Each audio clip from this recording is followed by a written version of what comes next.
and care about their data privacy, you could take an open source model and deploy it on your own infrastructure. You can do it on premise. You can do it in a virtual private secure environment. And it will have nothing, whatever you do to post-train the model or running inference will have nothing to do with the original open source model maker. And that thereby you basically claim sovereignty, claim ownership of the model. And, but it remains to be seen, it's still a very big question, how economically all the model companies are going to make it sort of sustainable with an open source approach. Don't you think the issue is the economics? You're spending billions of dollars to build this model, and if you open source them, you're not really monetizing it in the way that you can potentially monetize it. So that's why most of the companies are focusing on closed source to try to generate as much profit from the model. And then they open source the older versions. We've seen that with Grok, for example. We've seen that with even Llama and other, let's say, models in the US, where the frontier ones are closed source until they're able to generate some revenue, or at least some advantage, whether it's getting market share or otherwise. Do you think that is the main reason, or is there more of an ideological shift? And can China sustain making all these models open source, especially the frontier ones? So I would make a distinction here between companies that that develop the frontier models plus a infrastructure business like cloud computing versus those companies that actually just only do the model. I think the companies that only do the model will have to think about how do you generate economics from open sourcing. The companies that actually have a cloud infrastructure, for example, in the United States, you have Google that has a full stack of the model and the cloud infrastructure. They also have chips, can monetize in other ways from the usage of the open source model. Obviously, Gemini is not an open source, but if you look at China, look at the example of Alibaba. We have our Quinn model is open source, but we also run our cloud business. And today, we're monetizing because people are training and also developing running inference on their models on our infrastructure, and thereby generating the economics. But I think it remains to be seen how, in the future, how can you get, especially consumers, pay for a monthly subscription and generate economics there. That remains to be seen. That's the biggest challenge in the Chinese market. Chamath? I mean, I think the reality is that when you adopt an open source model, you're going to need, as Joe said, all of these other things. You're going to need power. You're going to need infrastructure. Depending on the solution that you use, you're going to need a lot of natural resources, specialty chemicals. You're going to need battery systems. And then you're going to need all the know-how. And then on top of all that, you're going to need the capital and the financing. And so I think the reality is that the business model becomes more at the governmental level almost, because if you take an open source alternative, but then the infrastructure of the government can come in and help you with all of these other things, you're going to take it. And so I think that is yet to play out, but I think that's the real opportunity. Similarly, in the United States, it's all private. So the alternative is, you can't really take a spin of Grok or take a spin of Gemini and implement it on your own for the needs of your own population. But yet you still have to bear the cost of all of these other things. So if all of this was packaged and financed and turnkey and in a box, I think that's the ultimate best solution. That's probably where, international finance organizations and development banks probably need to play more of an evolving role over these next 10, 20 years. Many of the conversations that I currently have and interviews that I would do, and I'm sure that you guys would go through the same thing, people talk about the AI bubble. And the bubble in a sense of, is it sustainable? Can we keep seeing the numbers that we're seeing? We've recently seen the issue with memory and memory availability, and we're not being able to produce memory enough. And when it comes to bubbles, I think there are two types of bubbles. There's the tulip mania bubble, which was completely made up. It blew up, people lost their money, and there was nothing left except the legacy of the bubble. And then there's the train and railway bubble of the UK of the 19th century, where people went and invested in railway tracks, which gave the UK the legacy of being one of the most connected places on earth through railways. So there was actually a tangible legacy that was left behind. In terms of tangible legacies for artificial intelligence, and I'm not saying it is a bubble, but let's assume that there was a set of bubbles along the way of the progress of artificial intelligence. Do you think that energy infrastructure is that? So is the safe bet investing in energy infrastructure? Is the safe bet investing in chips? I think it's very much a TBD. And the reason is that the capability of these models can actually disrupt the underlying asset that you may think is safe. So the example that I would give you is we are 1 or 2 generations of models away from a model demonstrating that there's a certain chemistry that can effectuate, for example, a ultra-high storage battery, or that can effectuate a room temperature superconductor. If any of those things come to pass, we all would collectively have to underwrite what the actual value of our natural resources collectively as a world means. It would change how we use oil, it would change how we use nat gas, it would change how we build SMRs. So I think the honest answer is, this is why it's such a profoundly interesting moment. All of the things that we've used to underwrite productivity and GDP will get re-questioned because this superintelligence allows us to see things that, the frailty of the human condition we can't quite see yet today. And I think we should just be open-minded and prepared to deal with that as a community, because I think it's going to be complicated. So there's no bubble in that context. Joe? Yeah, Chamath just raised a very interesting point, which is there's no bubble if you these models operate on the current path of trajectory, but there's some breakthrough change, then the energy infrastructure, all that stuff that becomes a bubble in itself. It's sort of a bubble that's happens because conditions have changed. I wouldn't call it a corner case, but that's something that people should think about. Yeah. But I think if you look at right now, the massive amount of CapEx investment that all the hyperscalers, all the model companies are making, I mean, the latest quarter of reports that people are doubling their CapEx. It used to be last year, these hyperscalers are making $60 to $80 billion per company per year of CapEx, and now it's double, like 120 to 150 billion per year. It's astounding, just within a year, right? But here's the thing, I think a few things are driving it. Number one, people still believe in the scaling law,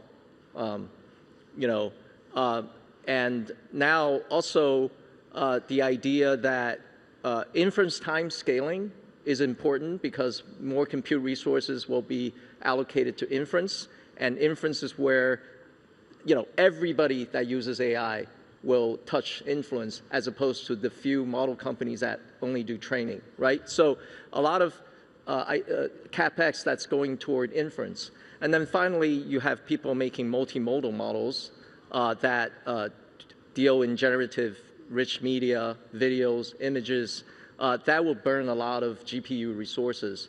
So people seeing this scaling law and multimodal world, and we haven't even talked about world models yet, and that's the validation that there will need to be more compute that need to be invested in.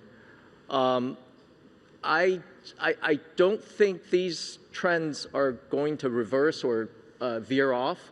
In the future, people will still continue to, for example, are people going to consume less videos? I don't think so. So in that sense, there's no bubble. But having said that, people are investing, anticipating future demand as opposed to. Yeah. I think there could be, in certain sectors you see, like memory, you see shortages today, but just the massive amounts of investment, it's kind of hard to think about ROI. I hate to be the CFO of one of these companies because they're faced of having to explain ROI to investors. They can't. They can't do that. Yeah. The theme for 2026, for those of you who've gone to Davos and for some of the other conferences and some of the other discussions, is AI agents. And agents are the name of the game. People have to actually try to work with agents, deploy, develop, and utilize the different agents that are going to do different tasks. We have a number of heads of state and heads of government in the room. The question that you're going to get when you say that is, we haven't started with deploying AI already, and you guys are now moving into agents. So if someone wants to leapfrog, someone who hasn't done anything yet, whether it's a nation in Africa or a nation in Latin America or a nation in Southeast Asia, what would your advice be? Should they go into the generative AI model side of things? Should they try to do a specific thing with agents? What would be your advice if you were advising them? Neither. I think you have to pick a model, and I think you need to deploy it inside your own borders with your own power and roughly your own people, and be able to use it for a handful of very useful and practical solutions to everyday problems, whether it's public health or whether it's governmental services, or frankly, the most important and valuable one is education, which is being able to create a system that teaches the young people in your country how to learn in this new world where this supercomputer will be available to everybody. All this other stuff, I think, is very speculative. It's exactly what Joe said. Every frontier has a new language that it uses to justify further investment. And I think today, because there isn't a super clear ROI, agents are the next vernacular that we've chosen to justify the next $200 or $300 billion of investment. The more practical solution, I think, is to be one generation and one step behind that and say, let's go and educate our kids, cure some disease, and make it easier to renew our driver's license. And if you just do that, I think you're going to have a happy population. So quality of life improvement. I think so. Joe? I totally agree. I think governments have to think about what is the application where the use of AI will be productive and useful in education, in healthcare, and you should start with the use cases first. What is the right application for AI? I think the idea of building up the full stack infrastructure, everything, is a game for large economies. It's like building up a military industry. It's not for everybody. So once you've identified the use case and the applications, then the question is, all right, whose technology are we going to leverage on? And on that front, I believe that open source is the best way, is the most secure way where you can have most control of your own AI. Gentlemen, that was a great discussion. I know that we could have gone on for so much longer, but thank you for your insights and thank you for being here today. Thank you. Thank you.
Ladies and gentlemen, our next panel discussion is titled, Is the Next Decade African? This session is moderated by Tucker Carlson, founder of the Tucker Carlson Network.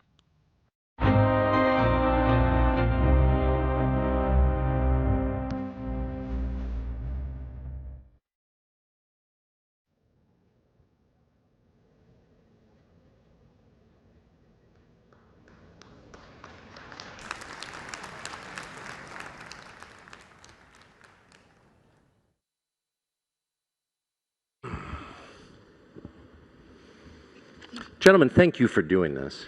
It's awfully nice of you to do this. I'd just like to go right down the line. And first to you, President Mnangagwa, again, thanks. In as clear terms as you can, I wonder if you would contrast your experience with China versus the Western powers. Do you think that Zimbabwe and other African countries, to be totally blunt, get a better deal from Chinese investment than they have with Western powers over the past 150 years? Well, my view is that initially, as we became independent, we had most of our development thrust was from the West.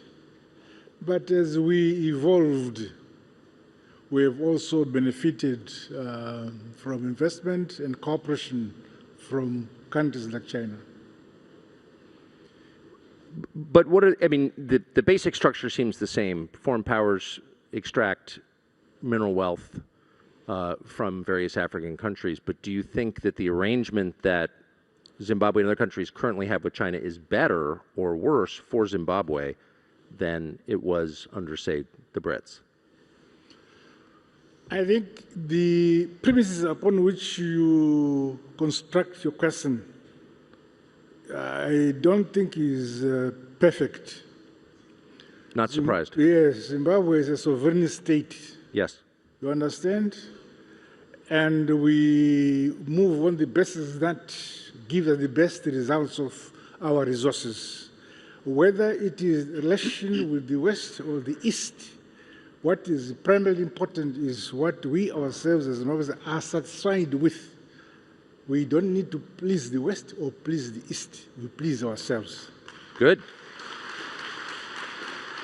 That seems like a good model for every sovereign country.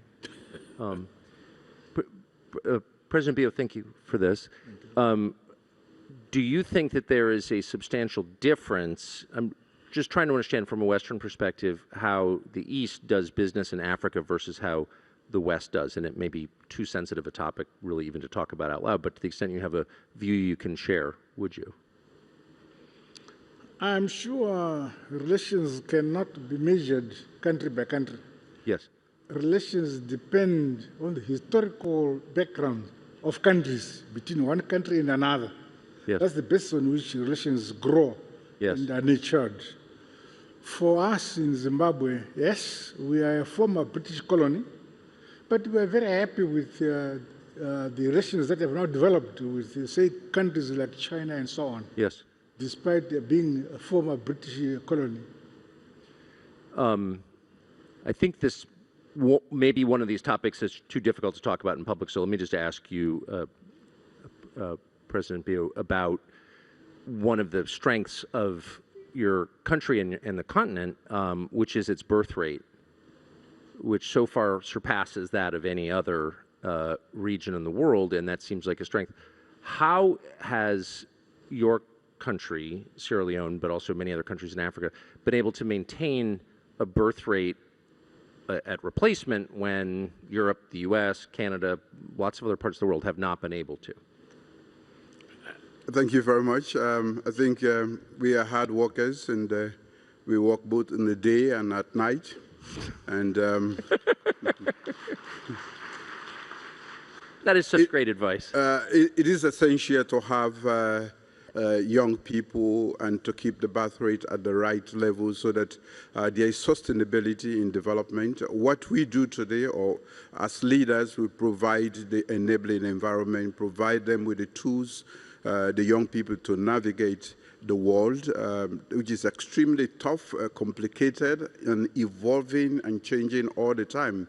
So it is our responsibility to bear that in mind. We have to plan ahead, be ahead of the curve to be able to replace accordingly so that we don't have a gap in our development process. So we have been busy producing as much as we can, a lot of good people, and we are investing in their education so that they are fit for purpose for a world that is becoming digital and, of course, going extremely to the edge of technological advancement. If I could just ask a quick follow-up to you, Mr. President.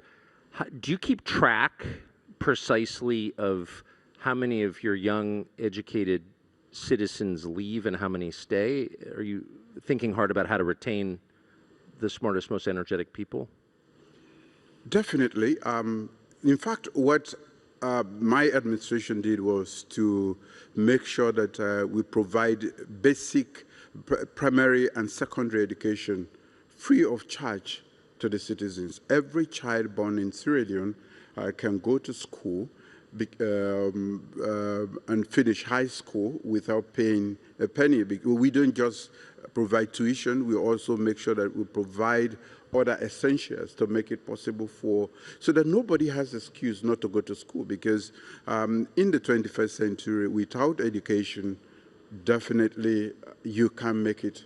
And we do not just want to make it at the personal level, family level, we want to grow as a nation.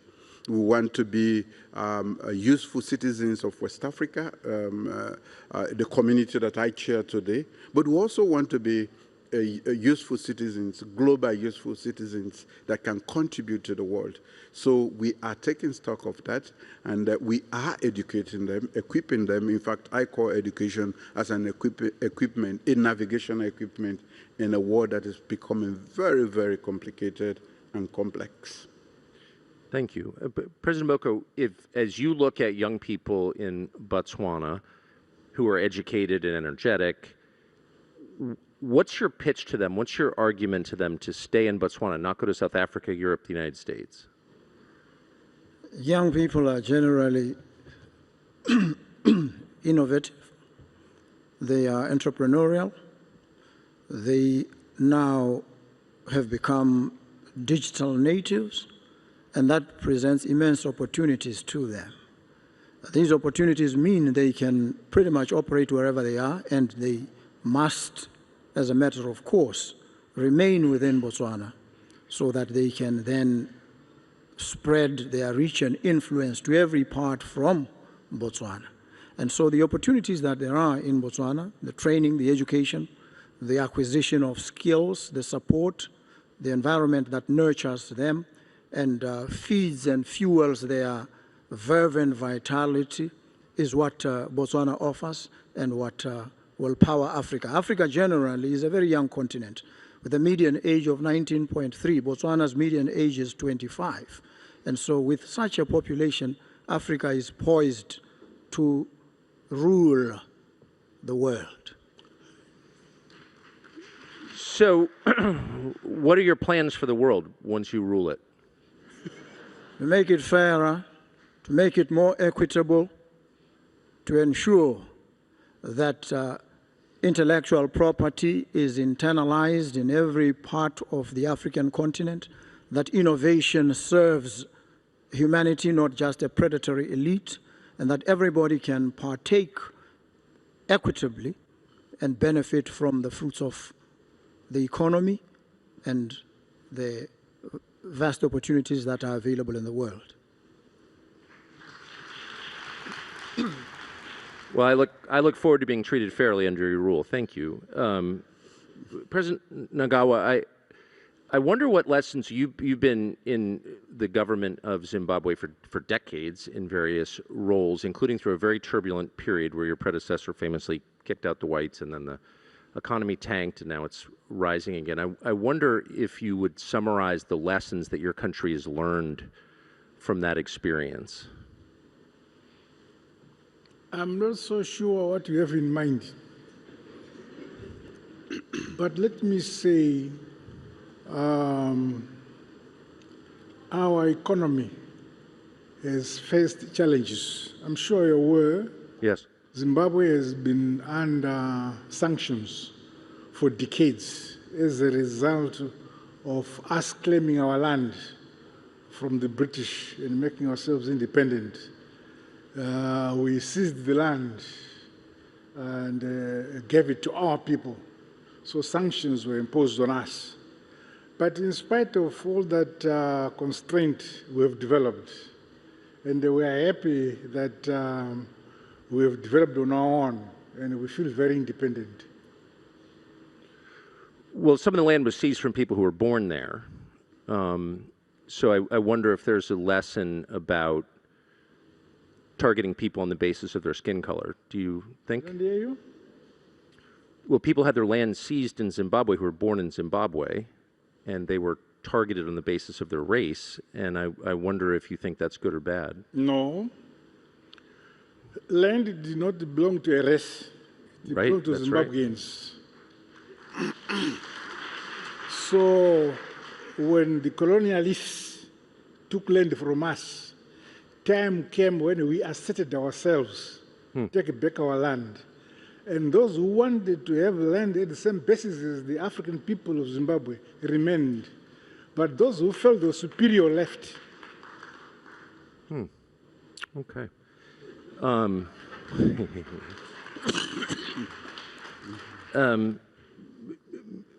Mr. Bio, it does seem like, Mr. President, that the model of government around the world seems to be changing, and people seem to have lost confidence in democracy, at least in the West. People aren't quite as keen to promote democracy. Do you notice this? Do you think democracy is in retreat around the world? I think the world is in transition. Yes. And normally that comes along with instability. I normally refer to it as we are in a state of flux. Yes. We have been told to go democratic, and those who are leading the way or who have been teaching us to be democratic are no longer committed to that method of governance. So we are left to choose, but I still believe that democracy is the best method of governance, choosing who leads, especially liberal democracy with all the freedoms that go with it, so that human rights and other liberties are observed and maintained. We remain committed to democracy, irrespective of the fact that there are now reversers, even in Africa, around the world. In fact, these days, when you listen to world news and other things, you hardly hear about democracy. You're very right. But we are committed to it because it is the best form until we can provide an alternative that can really sit well with us in society. We remain committed to democracy.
China is a relatively new entrant, really, Yes. into the historical space and climb.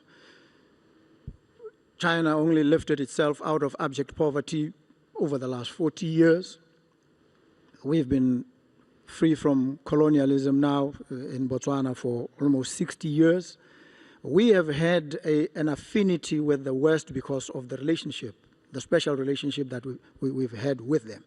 And China has only come in, and we relate with China on terms that we define ourselves.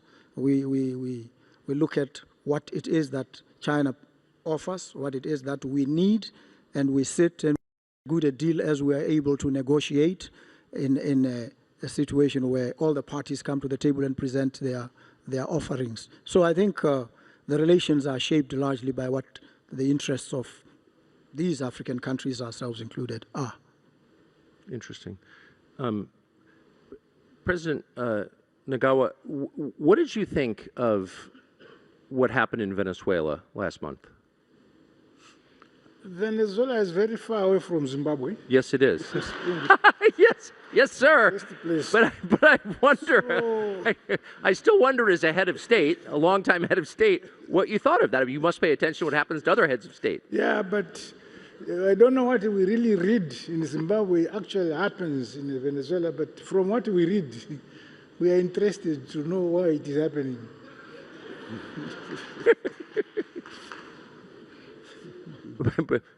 President Bio, what did you think? I was stunned, and I'm still stunned. It was so surreal that I still have to understand whether the world order, the rules-based society, is still existing, and if not, what becomes of the world? That's why I earlier described the state as we are in a state of flux, because everything that we have understood as the basis for international order is fragmenting or being destroyed right in our face. I'm sorry, it felt like an unfair question, but that's exactly more to the point what I'm asking is this a sign of a changing order? And I will end with you, President Boko. What was your response to it? Well, I think we are seeing a world where rules seem to matter very little, and they matter only depending on who is benefiting from them and who is wielding the stick at any given point in time. We know that public international law respects territorial integrity, it respects the sovereignty of nations. And it also requires that the people of every nation state must exercise their self-determination. They must determine what happens within their borders. And to have external powers intrude and remove any head of state, regardless of what the circumstances are, I think it's something that is utterly shocking, and it is an affront to a rule-based international order. I think it must be described in starkly those terms and nothing pretentious.